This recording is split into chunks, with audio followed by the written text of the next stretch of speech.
Hi everyone, so today we will be solving LeetCode 2126. It's called Destroying Asteroids and it's an array problem. So we are given an integer mass which represents the original mass of a planet. Also we are given an array asteroids where asteroids I is the mass of the ith asteroid. So we can arrange for the planet to collide with the asteroids in any arbitrary order.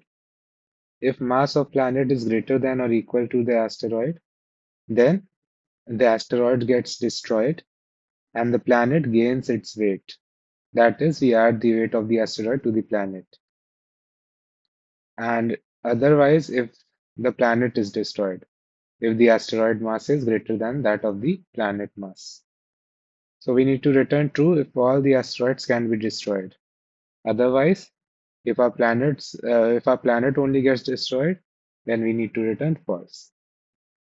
So let me show you with the example also what I'm saying. So the question says that, see, we are given this mass. This is the planet mass. So planet mass is 10. So we need to arrange this asteroids array in such a way that we can arrange it any way we want. So let's arrange it. Let's keep this order only. So first we get 3. So our planet mass is 10. I would say it PM, planet mass. So first we encounter 0th index of asteroid, which is 3. So 3 is asteroid mass, AM. So since asteroid mass is less than planet mass, and our question also says that if planet mass is greater than or equal to asteroid, which is true here, our planet mass is 10, which is greater than asteroid mass, which is 3. So the asteroid gets destroyed. That is, we destroy this 3 and the planet gains the mass of the asteroid. So planet gains this 3 value. So planet mass was 10, now it gains that asteroid mass and it becomes 13. I hope it's clear. Then we go to index 1, we see 9. So now asteroid mass is 9 and planet mass is 13. Again, our planet mass is greater than the asteroid mass. So here also our planet mass dominates. So that's why asteroid gets destroyed and we add the asteroid weight or the mass to the planet mass. So we get here we would get 22. So this is our new planet mass. It has gained the mass of both the asteroids. Now we get 19. So our asteroid mass is 19. Again, same, our planet mass is greater than our asteroid mass. So again, the asteroid gets destroyed and planet gains the asteroid mass. So you get 32, 42, 41. Now again, 5 comes. So now new asteroid is 5. Again, planet mass is greater than 5. So again, the asteroid gets destroyed and we gain the asteroid weight. It becomes 46. Lastly, we get asteroid mass as 21. Again, planet mass dominates, so asteroid gets destroyed and the planet gains its weight. So it becomes 7 and 67. So you can see we have processed all the asteroids and we never got the case when our asteroid mass was greater than planet mass. If we would have got that, the planet would have been destroyed. But we didn't encounter that case, so our planet wasn't destroyed, so we returned true, since we destroyed all the asteroids. So that's why our output is true. So I hope the question is clear. So let me come to the approach. So I have written this example again. See, initially our planet mass was 10, right? Suppose we arranged our asteroids like this. Something like 19, 3, 9, 5, 21. Now, if we would have processed this, At the zeroth index only we get 19 as the asteroid mass. Asteroid mass is 19 and planet mass is given initially 10. Now our asteroid mass is greater than, the planet mass. So in this case, planet would have been destroyed.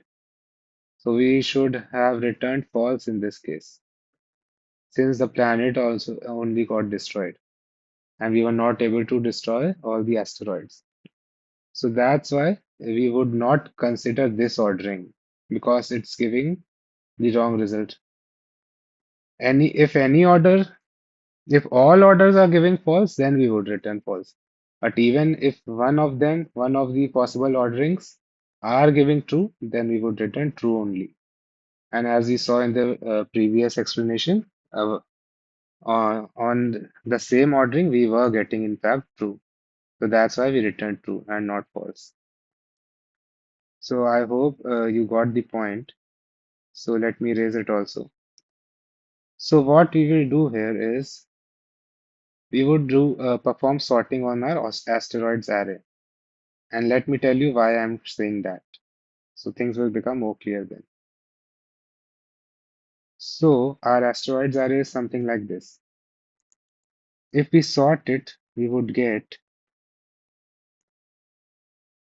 3, 5, 9, 19, 21, right?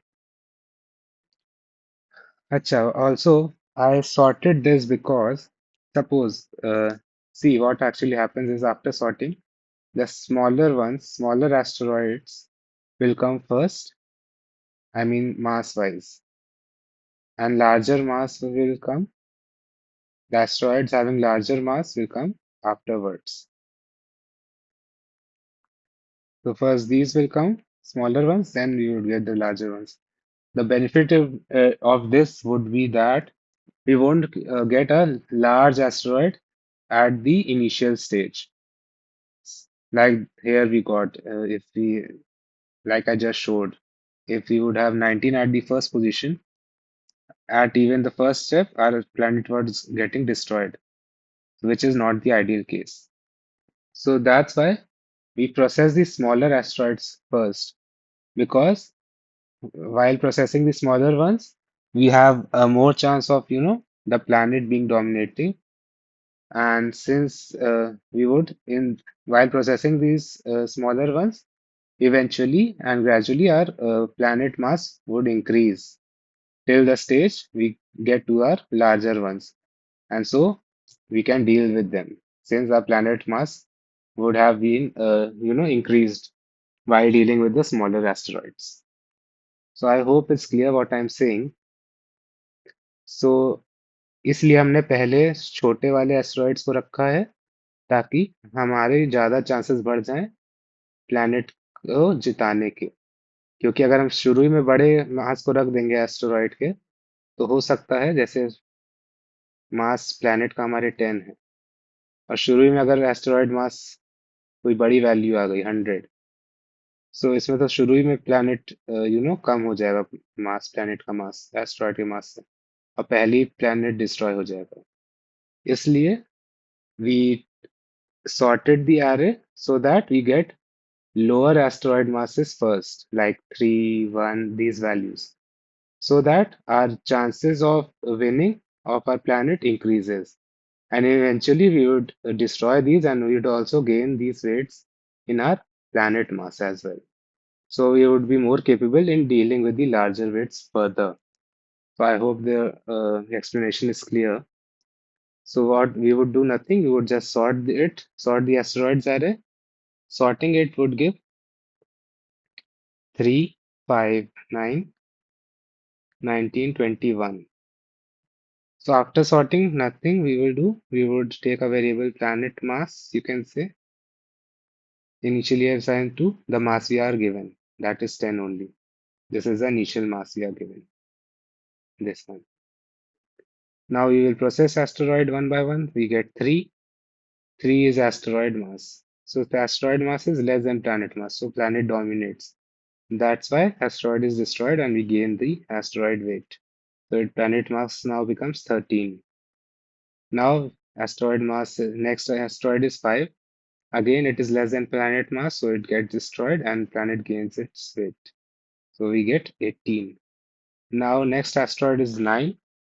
Again, it is less than planet mass, so we gain the weight and it's destroyed. So we get 27 as the new planet mass.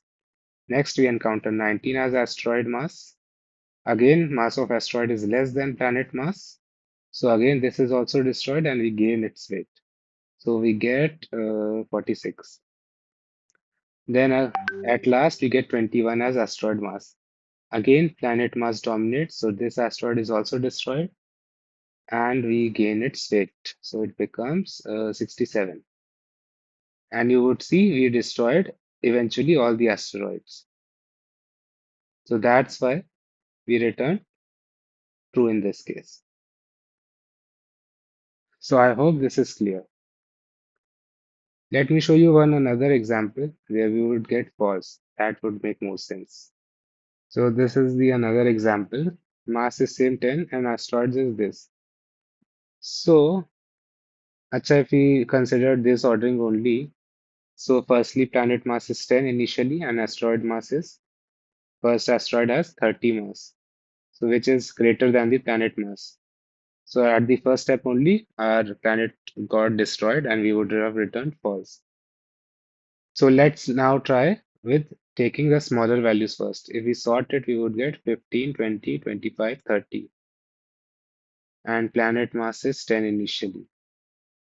Now, even after sorting, the smallest element also is greater than the planet mass.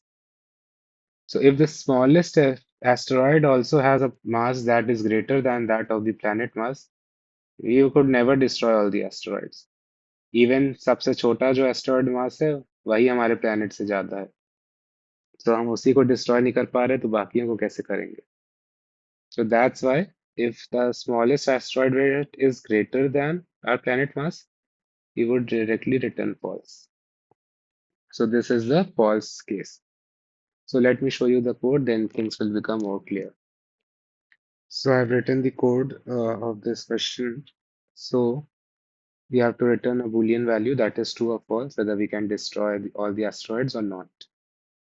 Initially, we are given the mass of the planet and its asteroids array.